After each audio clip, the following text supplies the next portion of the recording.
What's up, Wolfpack fans? What's up, Irish fans? Welcome to this special crossover episode today, where we will be breaking down Saturday's matchup between the NC State Wolfpack and the 10th ranked Notre Dame Fighting Irish. Locked On podcasts are free and available wherever you get your podcast and on YouTube, part of the Locked On Podcast Network, your team every day. Today's opening sponsor is Gametime. Download the Gametime app, create an account, and use code LOCKEDONCollege for $20 off your first purchase. We welcome in Tyler Wojciak of Locked On Irish to break down this 2-0 start for Notre Dame and also what to expect here this weekend in Raleigh for the marquee matchup. Welcome, Tyler. Thank you guys for having me. Excited to do this. It feels like the college football season is officially starting this week, and a crossover episode is a good way to get it rolling.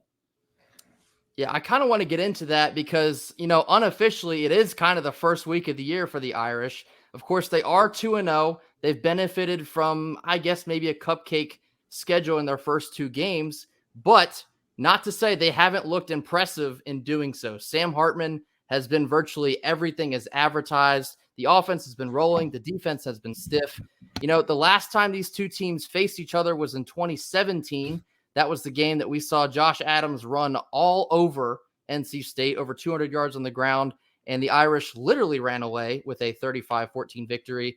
But the year before that, NC State fans still cling to this as one of our most storied victories. That was the Hurricane game in 2016 here in Raleigh, an absolute mud bath that was highlighted by the block punt to effectively seal the deal for the Wolfpack. We're hoping to avoid another hurricane here in 2023. Of course, it's been rumored that there could potentially be one on the way. Hopefully clear skies on Saturday. But getting straight into this matchup here, Tyler, we're going to start with breaking down the Notre Dame Fighting Irish. And I guess I'll start here with quarterback Sam Hartman. Transferred in from Wake Forest. He's been one of the top QBs out of the portal joining Notre Dame. Marcus Freeman has gotten off to a quick 2-0 start here for Notre Dame. What has kind of jumped off the page to you? What's been the most impressive points in your first two games thus far? Well, let's get the caveats out of the way. You already mentioned it, 2-0, but the two games that Notre Dame has played so far has not been against the most stout competition in the world. The season opener against Navy. Usually that Navy game is pretty tough. It was not this year. Notre Dame just rolled all over them. And then Tennessee State was the first time Notre Dame had ever played an FCS school. So that doesn't really count either. But all that aside, if you were to draw up a better way for this season to start, then I have a hard time imagining it because it really has been nearly perfect. Sam Hartman leads the way. It's been a long time since Notre Dame has had a quarterback of his caliber. I would say probably since Jimmy Clausen, at least as a passer, in terms of like the superstar nature that Sam Hartman is sort of building right now. That hasn't happened really since Brady Quinn way back in 2006. So that's been the biggest thing by far. It's the thing that the fan base is most excited about because it's always kind of felt like even during Notre Dame's best years, like 2018, when they went undefeated in the regular season, 2020, same deal. And even 2012, those are really great teams. They lacked a true elite level quarterback. And I loved Ian Book. I thought he was great. He was a really good college football player, the winningest quarterback in Notre Dame history. But when it came time to play against the big boys, like he just wasn't at that level. He wasn't going to win you games. Like you weren't going to win because of Ian Book. And I think it's a little bit different story with Sam Hartman. Yeah. And I want to say, looking at Sam Hartman, we've seen them play against some high level defenses before coming in to Notre Dame. And I think that's the biggest difference between him and most of the quarterbacks who came out of the portal, right? You saw a lot of quarterbacks who went in, especially last year. If you want to stick in the ACC, you've got, since technically Notre Dame is a full voting member, which I have my feelings about. But do we have a full vote? I think we only have a half. Technically speaking, Notre Dame has a full vote in terms of realignment and all that good stuff. Y'all have a full vote, which, I'll save my feelings for that for another time. We'll save that for another time. Understandable. But in all seriousness, he's one of the few quarterbacks that has played a lot of good football. If you look at Tony Muskett, for example, the new starter at UVA, he played at Monmouth. He didn't, he didn't play anywhere too special. The first quarterback that NC State played this year in UConn in Fagnano, he played at Maine. He didn't play any high level, any FBS opponents, or at least play a good chunk of FBS opponents before coming in here. And that's the difference with Hartman. You've seen him against the best defenses in the nation. You've seen him against the best defensive backs, best pass rush that you'll see, that best pass rush that college can buy more or less with NIL now. But you've seen him go against that before, and he's looked good, and he's held steady so far at Notre Dame. Yeah, I know that I'm supposed to ask you guys questions in the second segment, but I'll ask you one right now. Are either of you afraid of Sam Hartman? No. Probably not. I don't blame you. Like, I've watched those 3 games. He's 1-2 against NC State in the past. So it's going to be really interesting for Notre Dame fans who, if they've only watched these 2 games from Hartman so far this season, they think he's as good of a quarterback as there is in college football. We all know that Sam Hartman at Wake Forest had some extreme highs and extreme lows, and some of those lows came against NC State. Now, granted, it's a much different situation for him at Notre Dame than it ever was at Wake Forest. And I asked that because I know that Notre Dame is not going to take this game lightly because of what Sam Hartman has dealt with going up against NC State. I watched that game last year. He did throw 3 picks.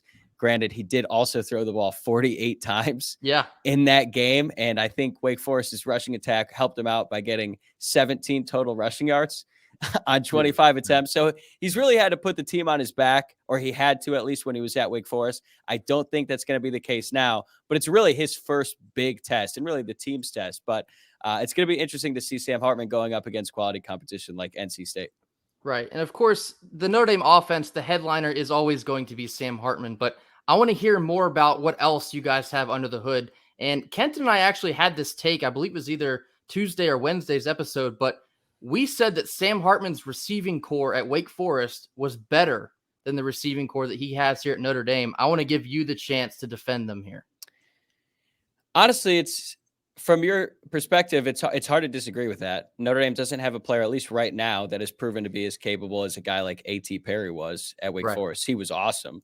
And so far, Notre Dame they have a lot of unproven wide receivers. Personally, I think that over time, a lot of these guys will develop because I'll just be honest with you. Last year, the wide receiver situation at Notre Dame was really bad. At one point, they couldn't even run like a full practice because they only had 6 scholarship receivers left on the roster.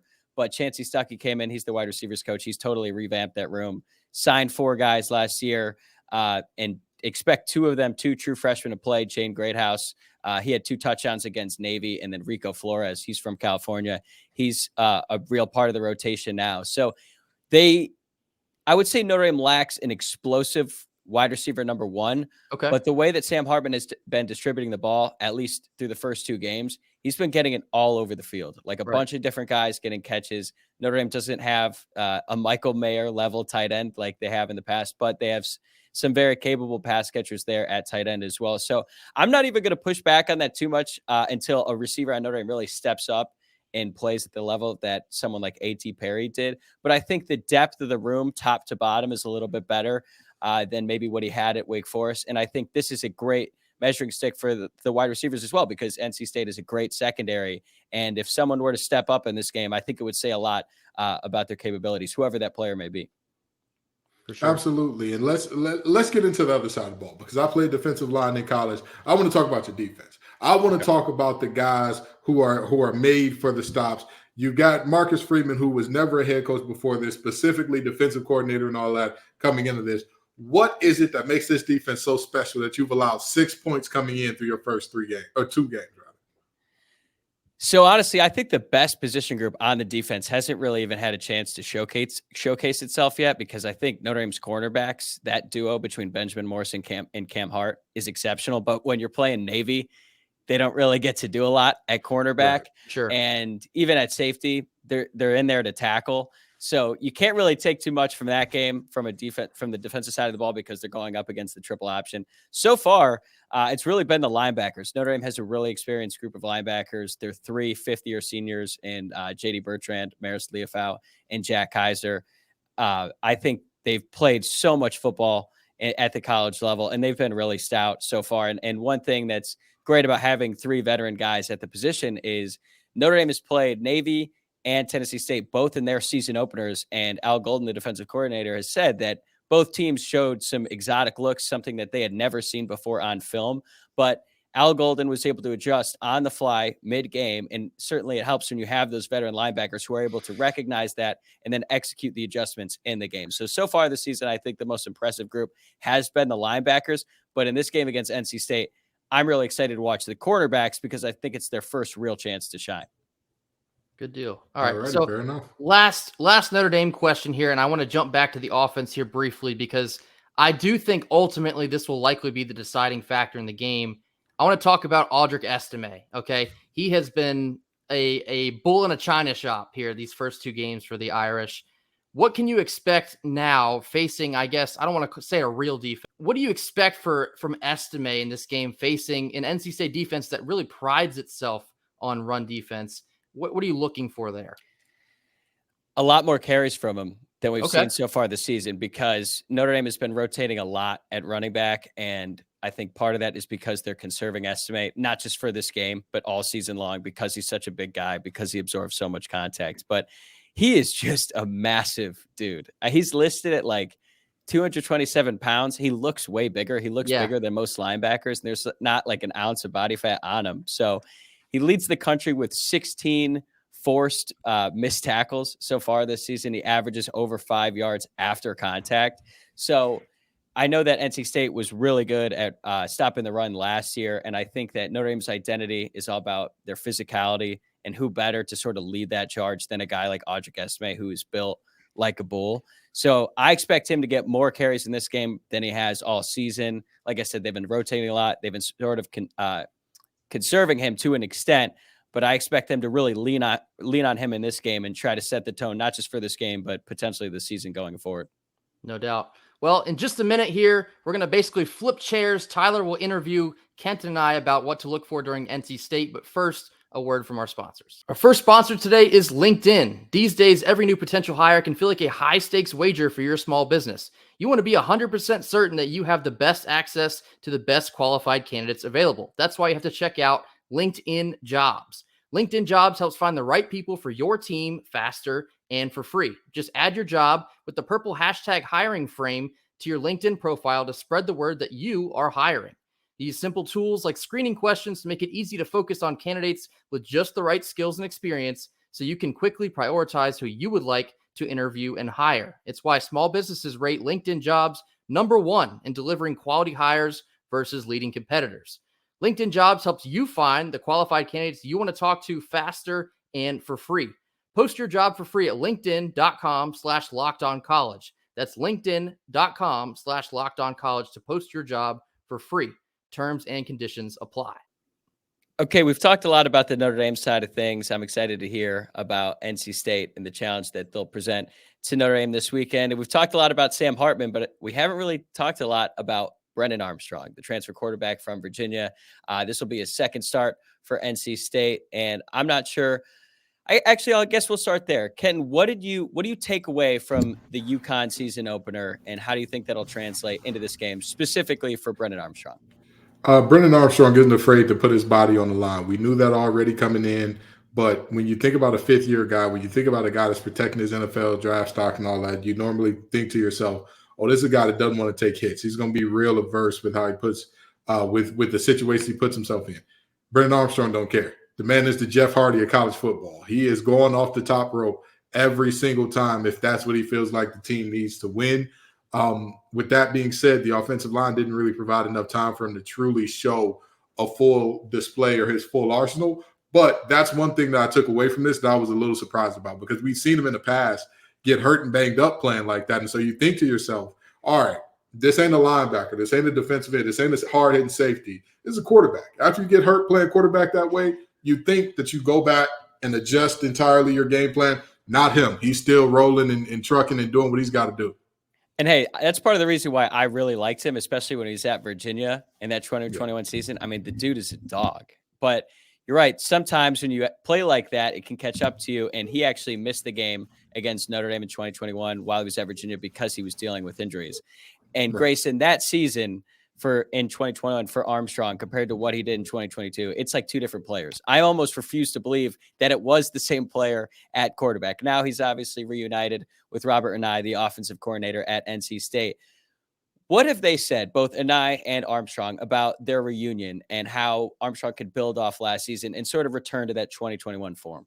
Yeah, they both kind of laughed and said it was a bit funny seeing each other, wearing red in a different building. It was kind of a familiar yet unfamiliar feeling. But I've been very interested to see how they were going to interact here in this new spot. But I've really liked how Coach Anai has just explained that, Brennan has come in, he's worked hard, he's put his head down, he's earned the trust and respect of all of his teammates.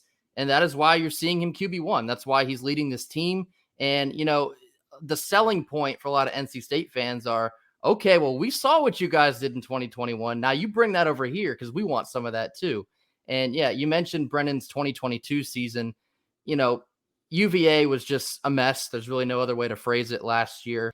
Brennan just never looked anything like he did in 2021. And so NC State is desperately trying to get 2021 Brennan here in 2023. And kind of mirroring what Kenton said there, we didn't really get to see much of that in our opener against UConn. I think the O-line struggled a bit too much to be explosive down the field. That's been a focus here in practice this week, is figuring out how to buy Brennan more time so that he can attack down the field this week. But it's been very interesting to have these two here. It kind of felt like a package deal when Anai was first and then Brennan announced that he would transfer. But we've been very excited to see all of the things. Didn't really get to see a whole lot of it in week one, but hey, if it happens this week against Notre Dame, we welcome it with open arms. Yeah, I want to talk about the NC State offensive line. Kenton, you said you were a defensive lineman and that's your specialty, so I'd love to hear from you. What was NC State's biggest problem on the offensive line in that season opener against UConn? Just losing one-on-ones. The other guy from across the ball was consistently better than them. It's hard to nail down one thing because I don't think that it was a situation where UConn was throwing a bunch of exotic blitzes and it was like, oh man, there's no way to block that. That's just, or we looked woefully underprepared in terms of scheme. It was literally UConn's lining up. They're going 4 across the board, and they're saying, hey, my guy's going to be better than your guy. How about it? And NC State didn't have an answer many times, which is very concerning because, again, I can deal with being out schemed or deal with, hey, they're overloading one side, and everybody on that side is dropping, and the pressure is really coming from where everybody looks like they're about 5 yards off. Sure, I'll live with that, but being beat in one-on-one matchups is a little more concerning because that's harder to correct, and that's more problematic. But also, these are 18 to 23-year-olds, right? Like everybody on this pod right now is outside of COVID year and 8th year seniors. We're not looking at you, Rosner. Everybody on this podcast is too old to be playing college ball. So, I don't expect 18 to 23-year-olds to be their best selves every single week. Yeah, especially in the season opener too. And I'm guessing the atmosphere this Saturday in Raleigh is just going to be a little bit more intense than what NC State was dealing with in East Hartford, Connecticut. But I actually want to talk about the atmosphere because I've never been to Raleigh. I've heard great things about Carter-Finley Stadium and the atmosphere there. So, Grayson, what can Notre Dame expect heading in? And even though they're playing a noon game, what can they expect from that atmosphere, and how much is the crowd going to be a factor? I will say the only detractor is that it's a noon game, but regardless, it will be loud. It will be a madhouse. NC State fans every year chomp at the bit for this season opener. And, arguably one of our bigger opponents all year is slotted for that opening game. We're unveiling, I believe it's the biggest new video board in the ACC. So that's very exciting. A new sound system. So the place will be absolutely jumping. I even heard Coach Dorn the other day with his media availability kind of teased fans that they should just tailgate overnight so they're ready to go Saturday morning into that noon kick. But it'll be unlike anything Notre Dame has seen so far this year. Of course, the atmosphere out in Ireland was very cool to see, but it just will not be the same as a Carter-Finley on a Saturday afternoon. No, and I was at that game in Ireland. It was a home game, even though it was in Dublin, Ireland. It felt like a home atmosphere. So it'll be really interesting to see how Notre Dame holds up, because I feel like you don't really learn a lot about your team until you go on the road and you play in a hostile environment. Absolutely. And you deal with some adversity. And I expect Notre Dame to deal with some adversity this weekend. And the Irish were at home in Ireland. I know. Crazy concept, right? I know. Confused. Exactly. They said there's like 39,000 people who made the trip, and it felt like 38,000 of those people were Notre Dame fans. So this is their first true road game. It's going to be a really cool experience for the entire team, and it'll be a giant test for them. But part of that test is going to come courtesy of Tony Gibson, the NC State defense. We talked a little bit about the very beginning about how Sam Hartman has been interception prone against NC State. What did NC State do defensively to force those turnovers, and what could they do this Saturday to try to replicate those? I'll go to you, Ken. I'll say this. I think that what they did last time to force those interceptions, they did the opposite of what you would expect. Sam Hartman is used to seeing NC State bring the house and say, you know what? If y'all beat us one-on-one, you'll beat us one-on-one, and we'll live with that.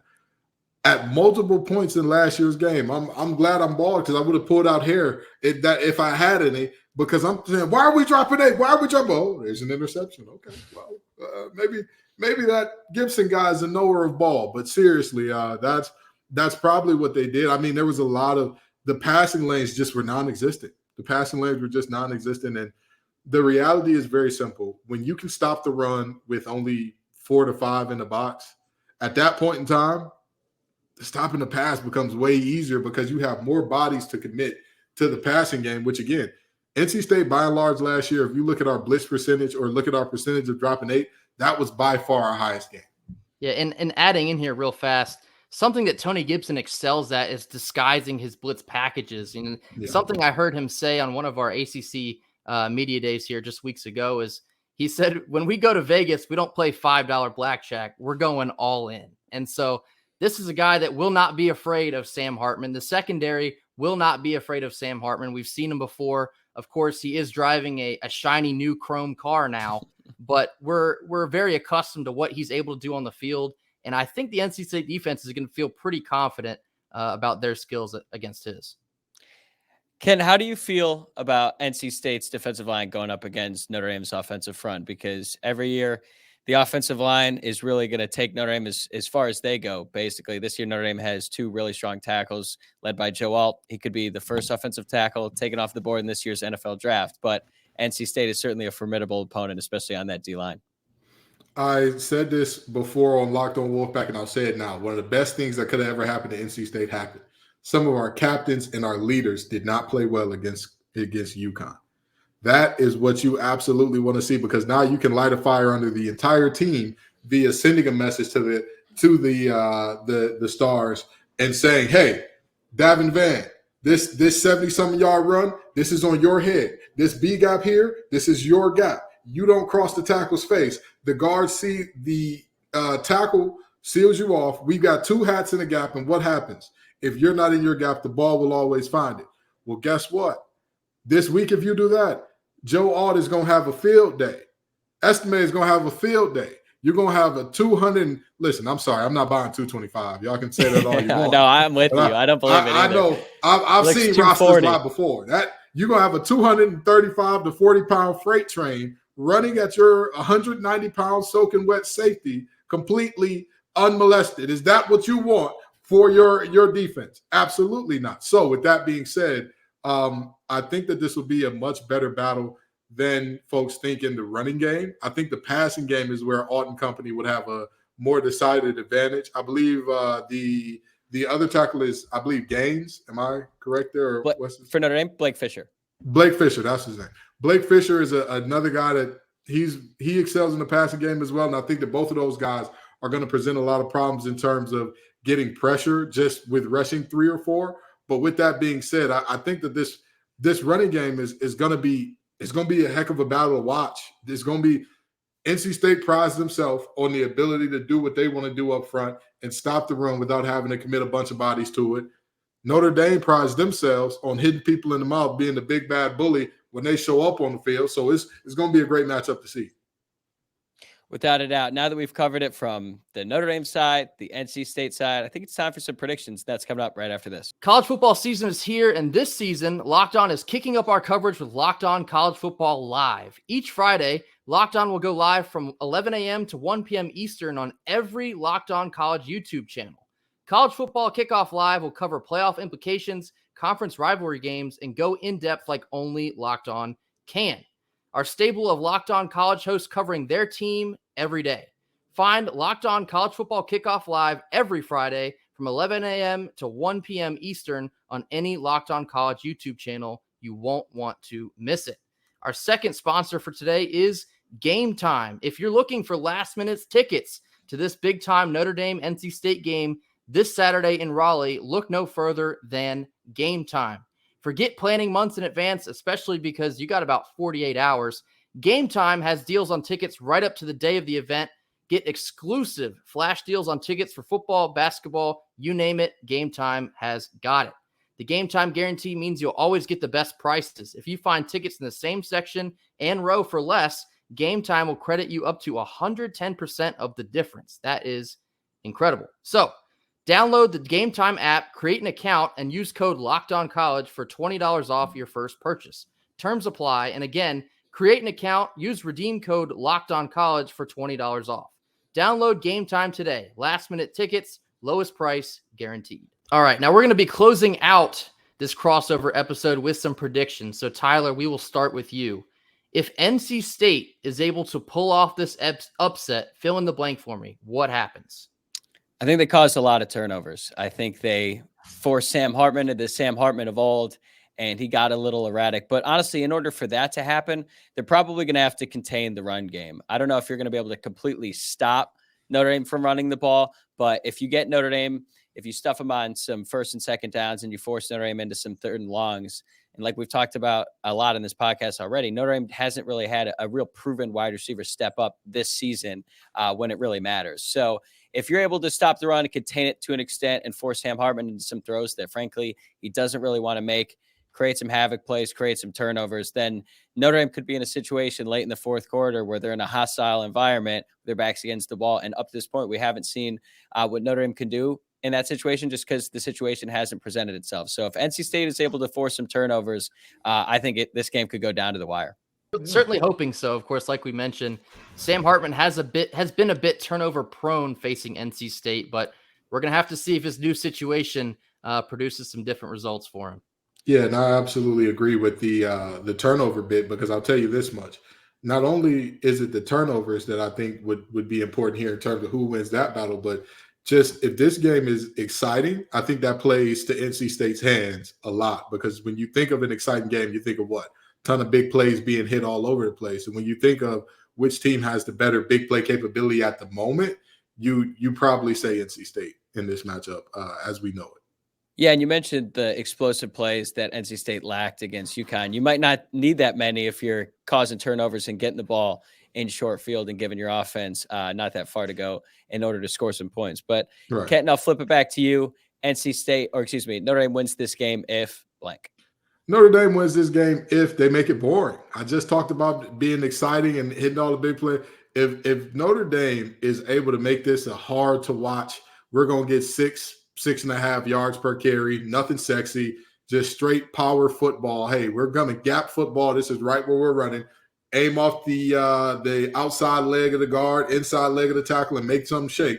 If they're able to do that up and down the field and make this thing very unexciting and uneventful, Notre Dame's going to win this game. That I have no doubt in my mind about that. Now, if NC State can make this thing exciting, that's a different story. But if Notre Dame gets the game that they want, which is nice and slow and boring, and we're going to control the clock and we're going to keep our defense fresh and all that, then Notre Dame wins this thing easily. All right, Grayson, what about you?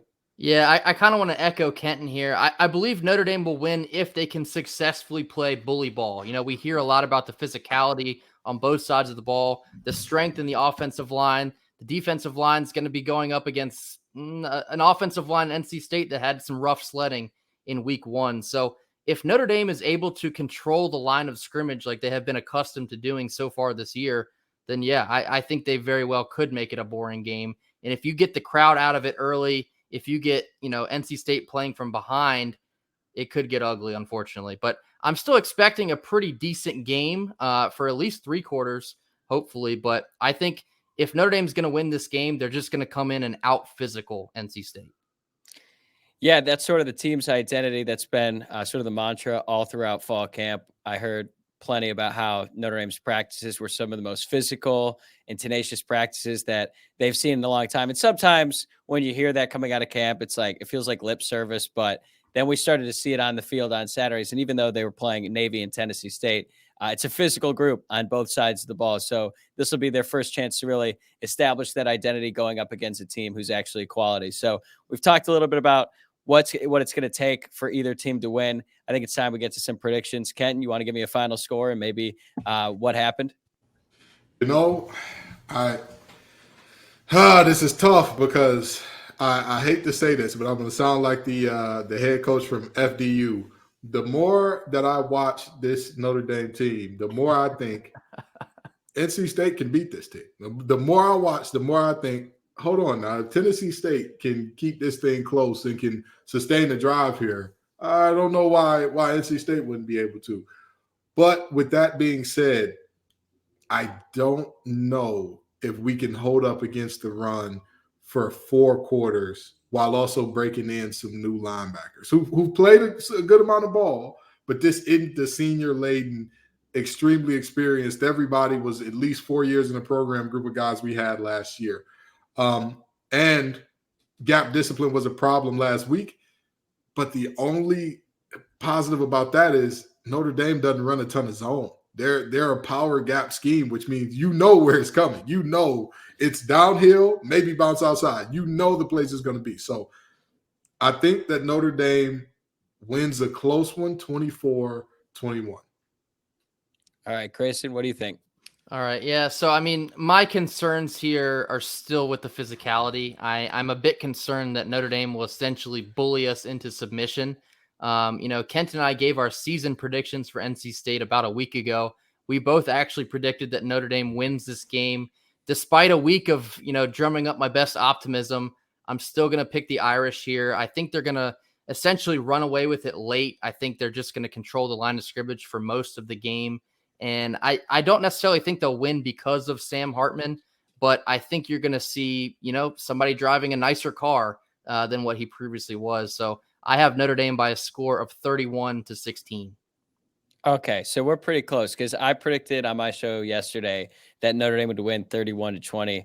I think during the first half, this game is going to be pretty back and forth. But I think the reason that Notre Dame is going to pull away, especially in the second half, is, and it kind of goes back to Ken's point, I think Notre Dame is going to get things easier than NC State. I think NC State, and specifically Brennan Armstrong, he might break off some big plays, convert on some long third downs and things like that. Is the reason why NC State is able to stay in it. But as the game goes on, Notre Dame should be able to consistently get like 4 to 5 yards on the ground, quick passes that are easy first downs, and then they get into third and manageable, and then they're able to convert. Over the course of 4 quarters in a game, I think that's going to make it a lot easier for Notre Dame to pull away late. But I do expect this to be a battle for most of the game, and we're going to learn a lot about both of these teams one way or another.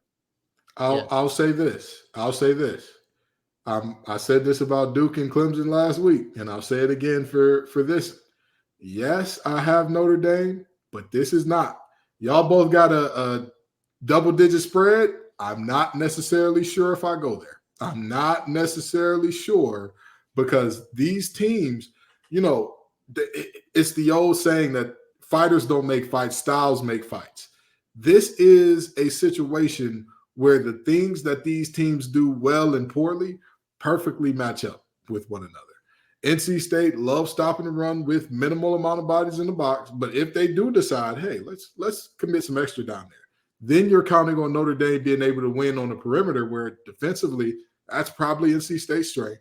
And then if you look on the other side of the ball, when Tennessee State was able to sustain a drive and keep the ball away from Notre Dame, they did so because consistently now they were just finding guys open underneath. And as much as I like y'all cornerback duo, I do agree to that. And as senior-laden as that linebacking core is, it just seemed like in zone coverage, there just were times where guys weren't on the same page. And, Tennessee State, I believe their team name is the Tigers or something along those lines. Yeah. There were some Tigers. Yeah, there were some Tigers running wide open underneath. And I'll tell you this much.